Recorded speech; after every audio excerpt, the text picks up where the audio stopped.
Dear friends and viewers from all across the world watching the ministry's first Hangout, a warm welcome to all of you. One of the principal objectives of the External Affairs and Public Diplomacy Division of the Ministry of External Affairs is, as our tagline goes, to advance India's conversations with the world. Sometimes these conversations are in the traditional diplomatic mode, government to government conversations which happen at business conferences and meetings. But at other times, we have this unique opportunity of having people to people conversations and connections. The Spirit of India Run is one such initiative. So for our hangout today, we have with us ultra marathon runner Pat Farmer. Over 60 days, starting from the 26th of January, which happens to be both India's Republic Day and Australia's National Day, Pat will run from Kanyakumari to Kashmir, covering a distance of 4,600 kilometers, running over 80 kilometers every day. To put that in perspective, that's like running 2 marathons a day continuously for 60 days. There's no doubt that if there's any one gentleman in the whole world who's up to this task, it is Pat Farmer. He has run 20,000 kilometers. He's run famously from the North Pole to the South Pole. He has run for peace in the Middle East and undertaken numerous other amazing journeys. Through this hangout, we will explore the Spirit of India Run, how it was conceived, what Pat's expectations are from India, all the fascinating places that he will visit along the way, and more. Pat, it's great to have you with us for our first Google Hangout today. Yeah, thank you. It's an absolute pleasure to be here with everybody, and as was mentioned earlier on, to be able to share this experience right across the world to all those people that are interested in successful relationships between India and the world. Well, we also have a number of distinguished panelists who will be joining us today to talk about the Spirit of India Run. We have with us Mr. Suman Billa, Joint Secretary in the Ministry of Tourism, which is the key ministry that has supported this initiative. We also have with us Mr. Jahanvir Sharma. He's the Director of Conservation from the Archaeological Survey of India. And he was just telling me that during this run that Pat will do, he will be touching about 300 famous archaeological sites that the ASI is currently in charge of. Joining us from outside Delhi on this unique platform, we will have our High Commissioner to Australia, Navdeep Suri, one of the key movers behind Pat's run. He will talk, I believe, about the larger context of India-Australia relations, how the two nations are developing a very close partnership, and how Pat's unique Spirit of India Run can contribute to even closer relations between India and Australia. He is joining us from Sydney. Then all the way from Mumbai, we have a very special guest, the former cricketer Murali Karthik, who has taken time out from his very busy schedule to talk to us about sporting ties between the two countries. As you all know, India and Australia are currently playing a cricket series down under, and we are not doing too well right now. We just lost the fourth match, fourth ODI yesterday, which I thought we should have won. But anyway, we'll have Pat's unique perspective. We'll have Murali Karthik's unique perspective on India-Australia cricketing ties. And then from Bangalore, we have sports journalist Sharda Ogra, who is going to tell us about the fitness craze that is sweeping all across India now. More and more gyms are opening up, more and more people are gearing towards, better fitness and better, healthier lifestyle, and how your own run, Pat, will contribute, I think, to awareness, to increasing awareness about fitness regimens in India. Oh, absolutely. And how you, in fact, have managed to keep yourself so fit, doing all these incredible journeys. So before I ask Pat about how this idea came about, let us take a minute to see the journey that Pat will travel over the next 60 days.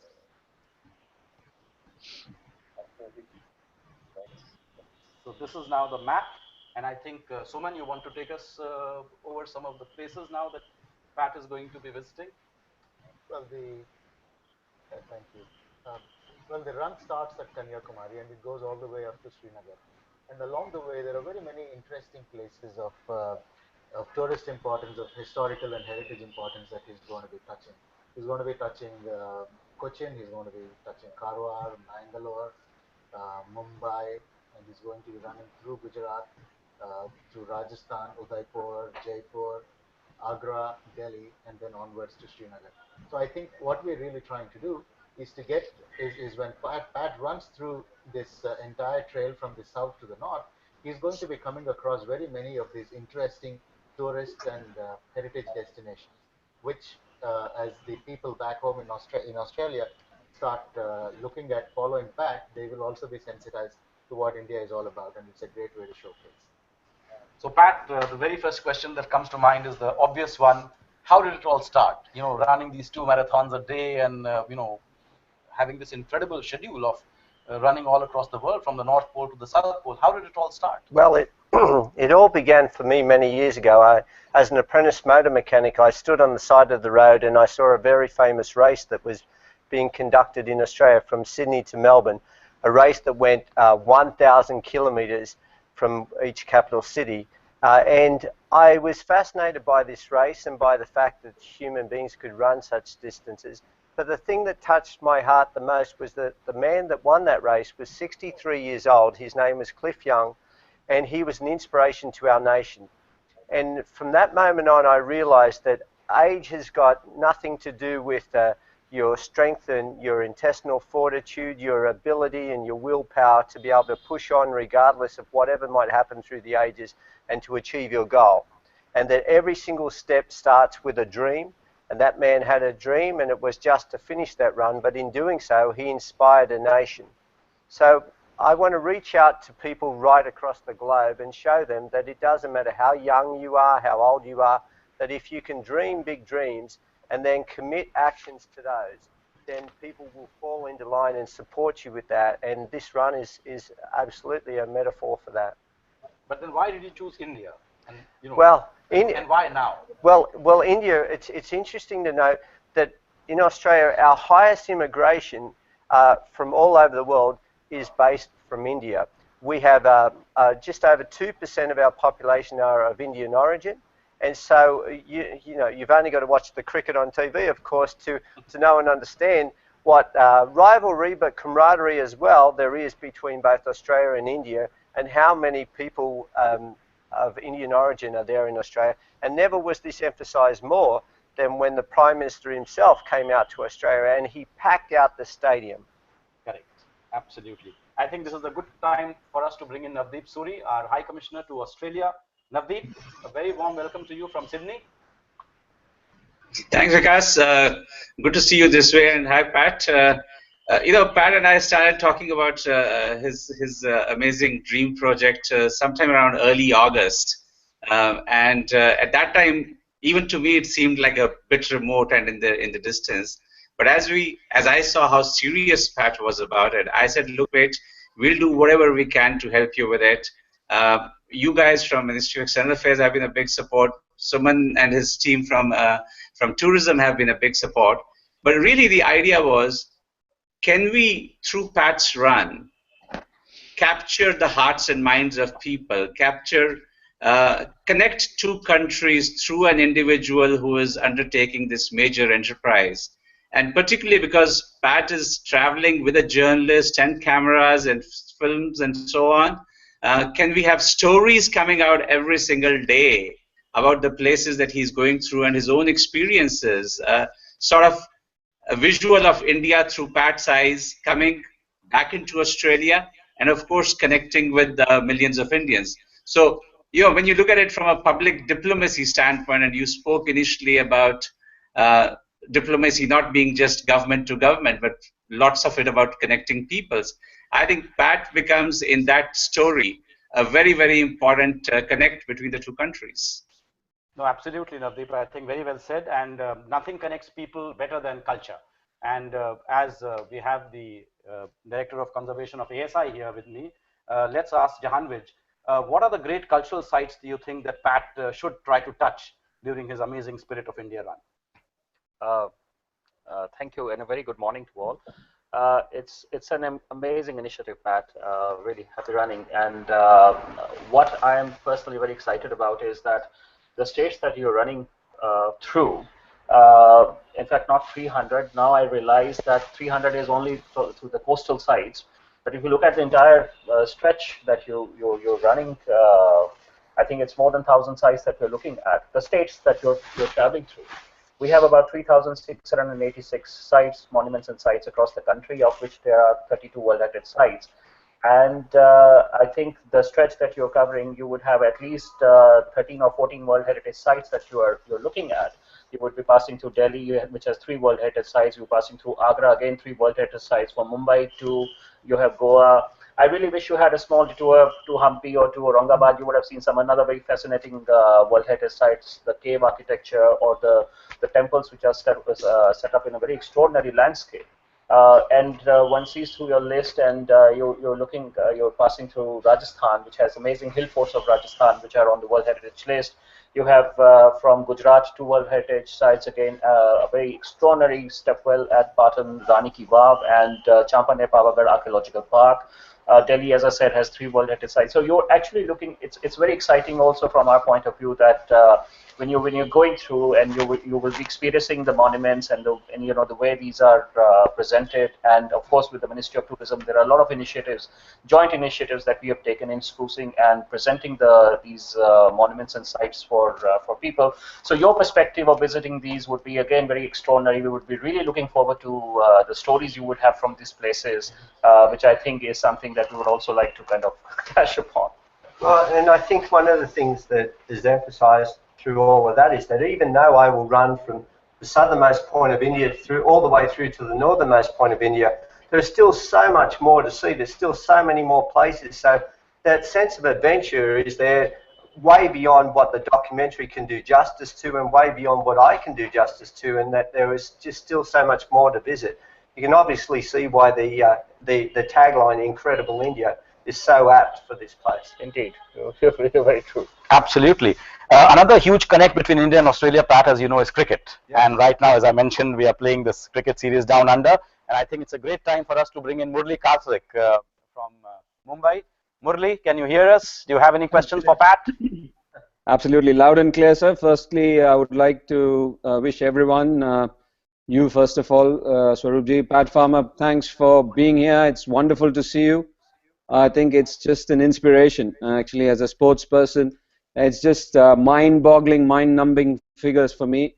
4,600 kilometers, I won't sit in a flight, to be very honest, and go all the way. I would be really irritated with the fact that I have to sit for 4 hours. And just to think that you're going to be doing 60 kilometers a day, every day. I think as a sports person, after the first 60, I need a sleep for 60 days. So I think mind-numbing figures, and I think welcome to India. As you said, you're very right. You're doing the West Coast. There's a lot to see on the East Coast as well. So possibly the next time you can do the other way around on the eastern side of India. And I think, yes, the ties have been wonderful. We have been wonderful tourists this time, handing over the series on a platter, 4-0, actually snatching defeat from the jaws of victory, especially yesterday. But yeah, it's outstanding. I think it's an inspiration. I say that because as a sports person, we are always told to come out of our comfort zone.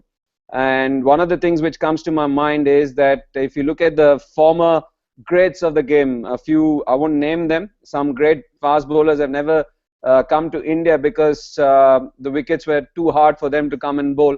So just to come out of the comfort zone as an Australian and doing this outstanding run for the girl child, to improve the ties between the two countries, I think kudos to you, hats off for all that, and all I can say is have a wonderful run. I'll be following you. It's just great to have you here. I was just saying that Pat is going to do this incredible run, 4,600 kilometers, and hopefully this will ignite yet another fitness craze. But how do you see the current state of fitness in India?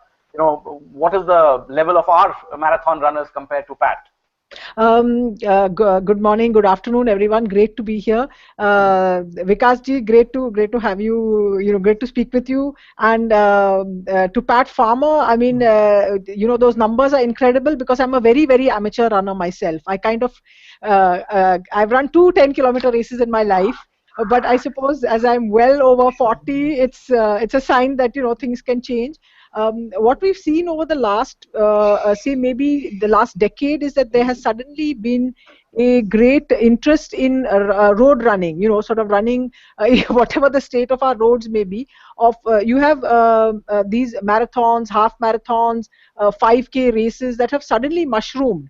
It started, I think, with the Mumbai marathon that took place, I think, maybe about 7 or 8 years ago.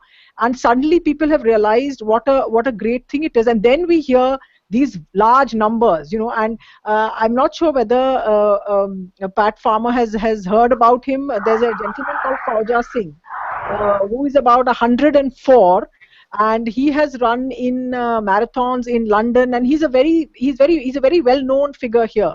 I think, and he holds a record for a 90 plus. He must be there. I'm wondering how many 90 plus runners there are in the world, but he's a very sort of a figure that kind of fascinates all of us, because he is now 104, and he's taken part in the London Marathon, and he runs. So you've got figures like that. We do know of an ultra marathoner, both men and women, but the numbers are very few. To run the kind of race that you're running, it is just incredible. I mean, I struggle to go from 5 to 10. It takes me very long, but to 4,600, but it just sounds like a fascinating journey. That's a part of the coastline that, like the other coastline as well, is incredibly beautiful, and I wish you all the very best on your journey here. And you can, as you go along, if you could tell the amateurs how they can actually go sort of maybe half kilometer every day, sort of a half kilometer every week or whatever, offer tips to all of us amateur runners, it would be fantastic.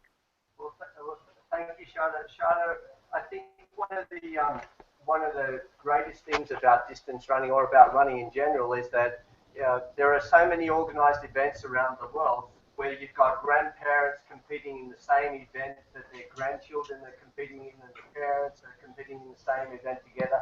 There's women and men and everybody together, especially these fun runs. So I would like to think that my running and the running of some of those other famous people that you mentioned is all about just getting people physically active.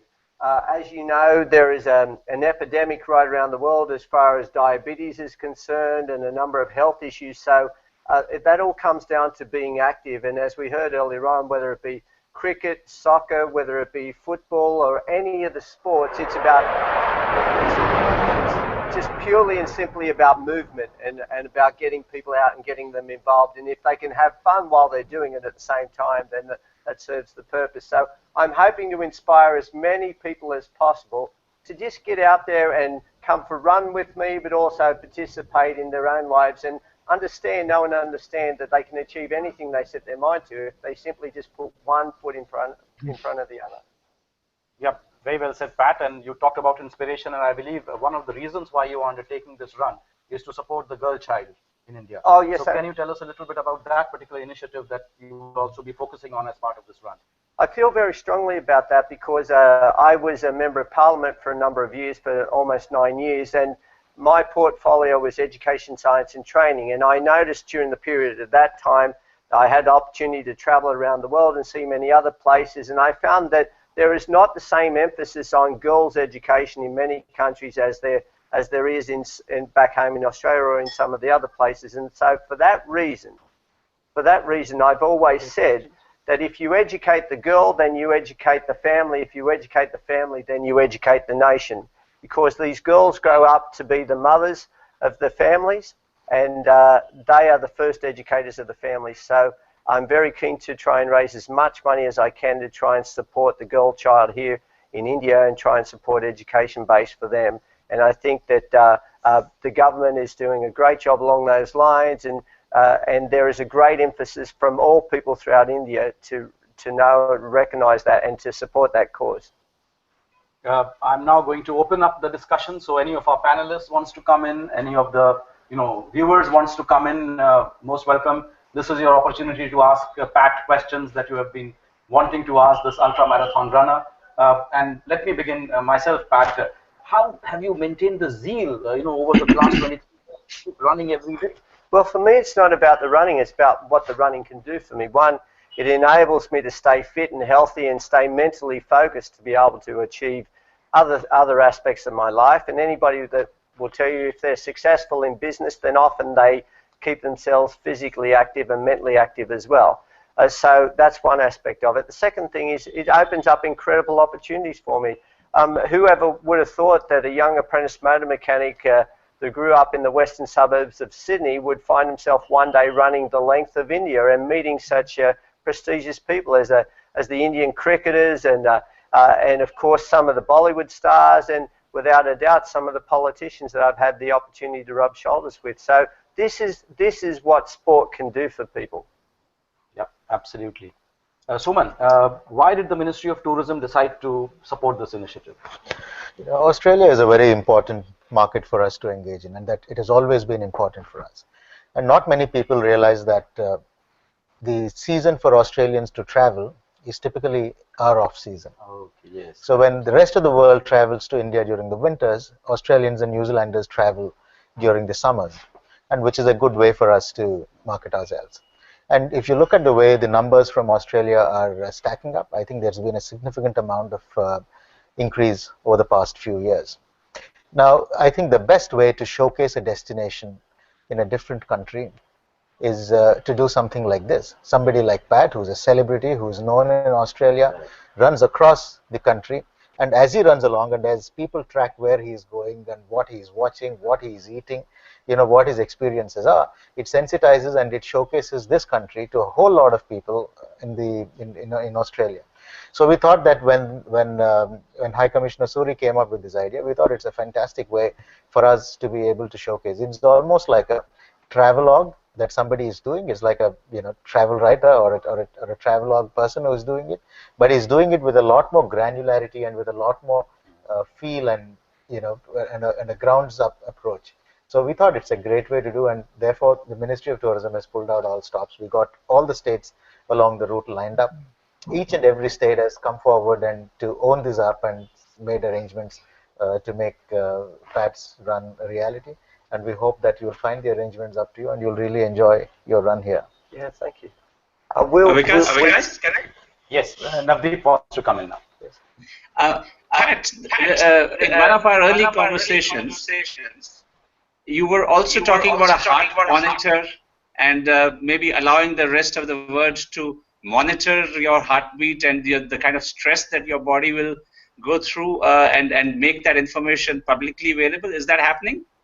Absolutely. In fact, if you look right here, you can see I've got my Fitbit on at the moment, so I've probably done about 120 steps this morning, something like that, something minor like that. But yes, of course, the vital statistics, my heart rate, both resting and at full speed, altitude, distances covered, all of these things will be available to people. And of course, we'll have a very interactive website. So if people go to patfarmer.com, not only can they click on from there to, of course, the charity, which if they click on the My Cause button, they can make a donation. But as well as that, they can find out all the information about our sponsors like Adani and Mahindra and find out all of the places and the information that we've put up there about the various places that we've gone through from point to point. So I think this is the way of the world. And Google is, this conference in itself is really showing the world what the future is for everybody. So people can be at home and in their own lounge rooms see some of the most exotic places on earth in the same time that I will see them. They will also be able to understand what I'm going through. They will almost be able to taste and smell and feel what I'm feeling at the same time as a result of the incredible technology we now have available to us. Thanks. Yeah. Pat, another question I had was, in the various runs that you have done, North Pole to South Pole, have you ever encountered personal danger? yeah. It's funny you say that.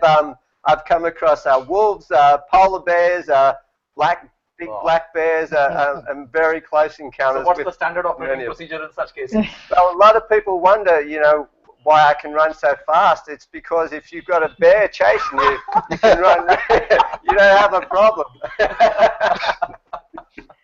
Could I just come in here for a second? Sharda wants to come in. Yeah, I just wanted to ask you, because I am a sports journalist by habit and training and so on. Do you run looking at a particular time that you have to do? What are the kind of times that you have? I mean, 80 kilometers is just an enormous, mind-boggling distance. So do you even worry about time at all? Or? Well, Sharda, I'm so glad that you asked that question, because this journey is not about one man running from point A to point B and trying to set a world record or get a gold medal or whatever in the process. This is about just my footsteps are really the communication base for the whole nation and indeed for the messages that we want to get out to the world. And so what's actually happening is along the way there are schools, there is universities, there are public functions that I need to attend. So for instance, I might have to race a very fast 30 kilometers in the morning to make it to a school on time, where I will be presented with some flowers and then run with the children from there a short distance, 3 or 4 kilometers, and then I will leave them and continue on for another 20 kilometers to another function at lunchtime, and then another function from there on into the end of the day. So all up, yeah, the distances are 80 kilometers, and they're done only in daylight hours. So I've basically only got 10 to 12 hours regardless of how many functions are on through the course of the day. So it is an athletic venture. It is a race against time. I have told everybody that there are no days off. And the reason why I do that is this is not a walk in the park. It doesn't capture anyone's imagination if I'm just dawdling along, or I just take it easy, or I just have a holiday if I'm feeling sick or if I have an injury. What really captures people's imagination and inspires them is if it's hailing down with rain, if there's thunderstorms and driving wind, if there is incredible heat, if there's difficulty along the way, that I'm still out there doing my job and staying on schedule and meeting all the public functions as well, and showing people that I'm taking this athletic venture into their lounge rooms and to their home places rather than them coming to see me in the stadium perform and that be it. So it really is about engaging the general public as much as I possibly can. Just another very quick question. Is that you're running, then what happens to warm up and cool down? What happens to diet? What happens to all those kind of things? Wow, look, you'll have to go to the website to see all that much information.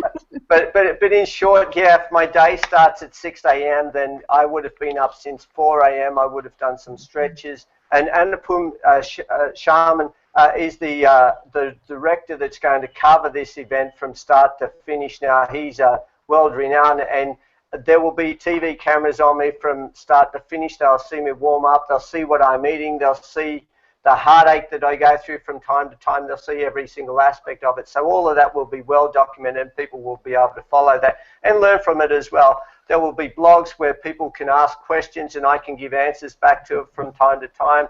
Of course, we'll be incredibly active on social media as well as the mainstream media, and things like my diet, things like how many pairs of shoes I'll be going through. And just on that front, if you're not getting at least 1,000 kilometers out of your shoes, then you need to change the brand that you're in. Thank you so much.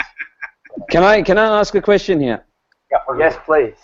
As a sports person, what interests me is to do those 80 kilometers a day for 60 days. It's a tough ask.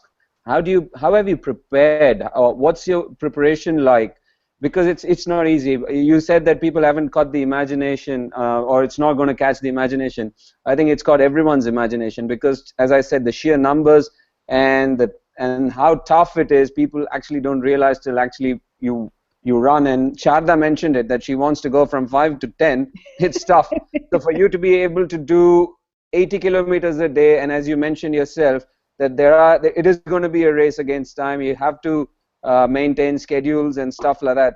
So what's the preparation like? Or it's not easy. I think even a normal marathon, or you see all these athletes doing it, there's a process to it. And what's it been, Pat?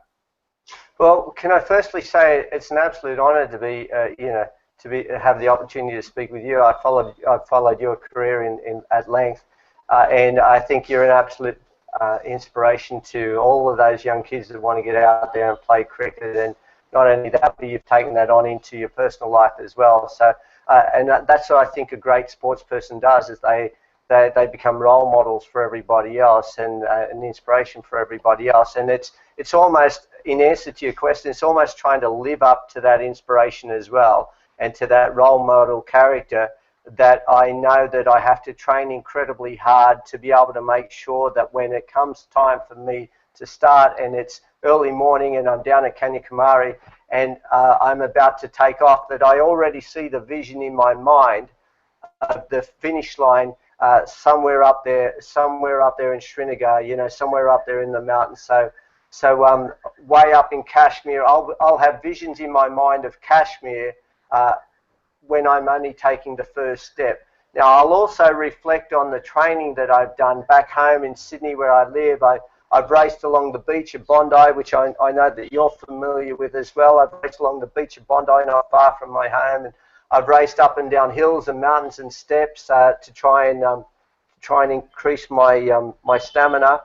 And so it's all the hard work that you put into training when there is nobody there to clap and cheer you on, when there's nobody there to hand you drinks. You know more than anybody what it's like when there's nobody in the stadium and you're carrying an injury, but you've still got to train regardlessly, and you're out there, and it's then that you call on your inner self and you build up that mental strength, and you reflect on that come race day or come game day, and that's when you draw out all stops and you become the metal of the person that you really are. You realize the real steel that you're made out of. Yeah, absolutely. Murli, I think that's while you are exactly, still there, yeah, I need to ask you, you know, Pat Farmer cannot be beaten in what he does, but can we beat the Australian cricket team? So that's exactly why I mentioned. I think we're improving our ties, and we've definitely done that by giving it to them on a platter right now. Which should have been two all. Hey, Mudley, I want to say something to you. Many years ago, I did a run around Australia, the whole of Australia for our Centenary of Federation, and in the year 2000, I was asked to come out to the Sydney cricket ground and run around there a lap. When I concluded that lap, to the roar of the crowd at the end of that journey, Steve Waugh asked me to come into the change rooms and speak to the players. I went into there and I spoke to the players, and I told them, you know, they all asked the same things. How do you do these incredible distances? And I said, I take it just one step at a time. The next day, Justin Langer went out and he hit a double century, the first time he'd ever done that, the first time he'd ever even hit a century, I believe, according to the papers anyway. And when he was asked how he did it or why he did it, he said, I listened to what Pat Farmer said, and he said, take it one step at a time. So he said, I came up to the crease and I concentrated on that one ball that was coming down as if it was the most important shot of my life. And then I just did that in succession with each one. And before I knew what was going on, the time had passed by and I'd achieved this goal. So I say that to everybody, really, that often we get overawed by the size of the target that we have to chase, or the difficulty of the problem that we have to face, or the enormity of the distance we have to cover. And I say, don't worry about that so much. Just worry about the here and now. The thing that you can change is this one shot that's about to come down the crease right at this point in time. Yeah, I think that's the key. I think as sports people, you realize, and you spoke about the fact that the mental tenacity is what carries you through those tough times. But it's easier said than done, Pat, because for us it's just a small. I think you're being very humble when you say that it's just that one step at a time.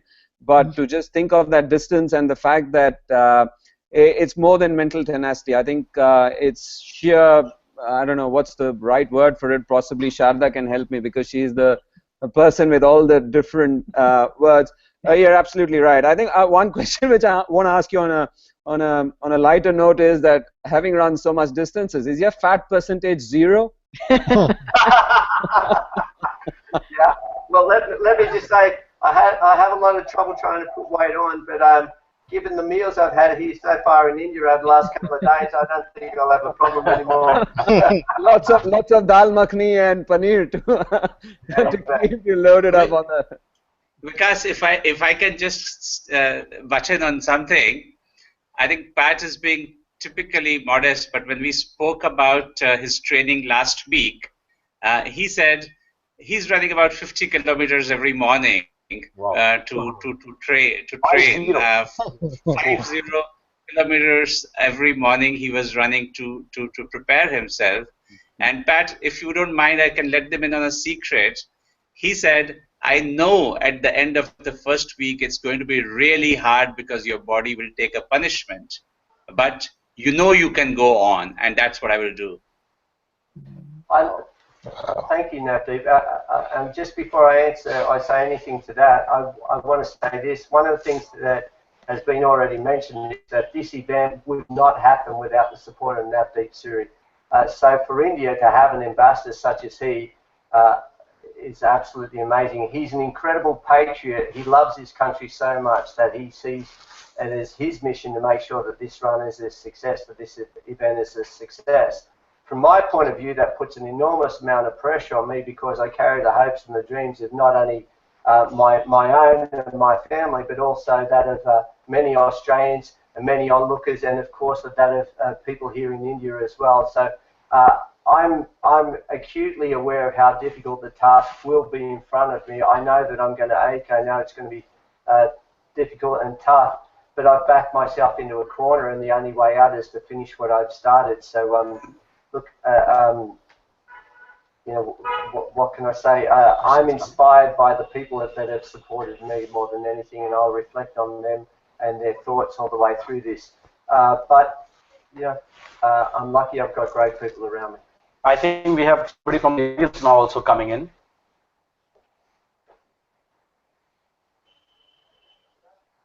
Hi, Mr. Farmer. Very good morning. I wanted to ask a question to you. That is, which has been your toughest run till now, and why? And which has been the most satisfying run for you? Should I repeat? Which has been the most satisfying run? Look, I have to say without a doubt, probably the toughest run for me. Toughest run for me was, of course, the North Pole through to the South Pole. The differences in climate and temperatures that I experienced during the course of that event was just mind-boggling. Minus 40 degrees in the North Pole. Not only that, but the North Pole is an ice cube that floats on the ocean. It cracks apart and forms back together before your very eyes. So there was moments when I would have to put on a dry suit, jump into the water with 2 ice axes, and swim across to the other chunk of ice and drag my sled with me, knowing that there were polar bears and there were all sorts of very hungry seals in the water as well. Get out the other side and then break the ice off my dry suit before I could unzip it and get out of it, and then push on through that. And then to think that that was only the start of the journey. I had to get through Canada, the United States of America, Mexico, Guatemala, Nicaragua, and all these other places through Central and South America, and to make it through to the end. But it's amazing, you know, if I look back on it now, I think to myself, how on earth did I do that? How could anybody do that, same as everybody else does? When you're in the moment and you've sacrificed everything to be there, it's amazing what you can pull out as human beings. And that's what this journey and everything in my life is all about, trying to show people the power that they have locked within themselves to achieve goals if they simply just give it a go. Far too often we think things are too tough to even try. So yeah, without a doubt, that was my toughest. But I will say this, and I think it's most important, you're only as good as the last event that you did. So nothing I've ever done in the past will matter if I fail in this next journey. So please support me, please be with me, please offer your prayers, and come out and run with me as well. You know, I'm looking forward to being joined by literally thousands of people during the course of this journey. Very well said, Pat. I think yeah,